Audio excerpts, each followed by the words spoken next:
Mengapa Prabowo ngebet nanam sawit di Papua di tengah dahsyatnya bencana Sumatera?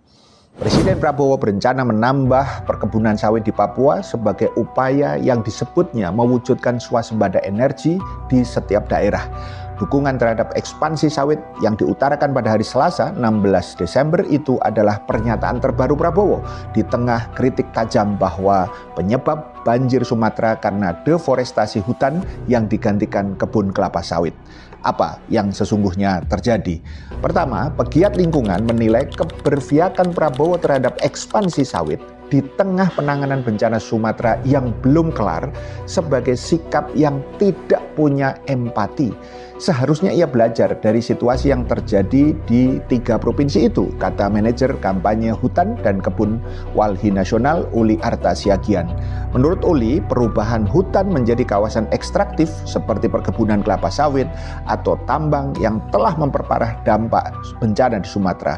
Selain itu, menurut penelitian dosen Fakultas Hukum UGM Almonika Cindy Fatikasari, tidak cuma kerugian ekologis, keberadaan perkebunan sawit juga dinilai mengubah kebiasaan masyarakat bahkan menjadi siklus kemiskinan baru. Almonika dan kawan-kawan meneliti dampak perkebunan sawit seluas 14.000 hektar atau seperempat luas wilayah DKI Jakarta terhadap masyarakat Bovendigul. Penelitian itu kemudian dibukukan dengan judul Masyarakat Adat dalam Jerat Kerja Paksa, Dampak Perkebunan Sawit di Merauke dan Bovendigul, Papua. Kedua, koalisi masyarakat adat dan koalisi sipil menolak kebijakan Presiden Prabowo tersebut terkait rencana pembukaan perkebunan kelapa sawit di wilayah Papua pada hari Jumat 19 Desember 2025. Adapun rencana tersebut disampaikan Presiden Prabowo saat bertemu kepala daerah Tanah Papua di Istana Negara pada tanggal 16 Desember 2025 kemarin.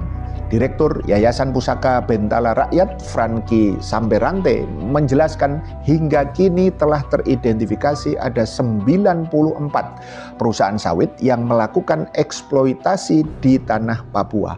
Kita ikut prihatin karena total 94 konsesi sawit sebanyak total 1.332.032 hektar hutan Papua telah kemudian dibongkar, ujar Franky pada hari Jumat 19 Desember 2025.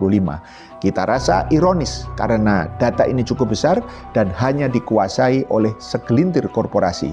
Menurutnya, penguasaan tanah skala luas dan penggundulan hutan untuk produksi demi memperluas bisnis energi ini telah menghadirkan masalah baik sosial ekonomi, tanah dirampas, deforestasi, dan juga lingkungan.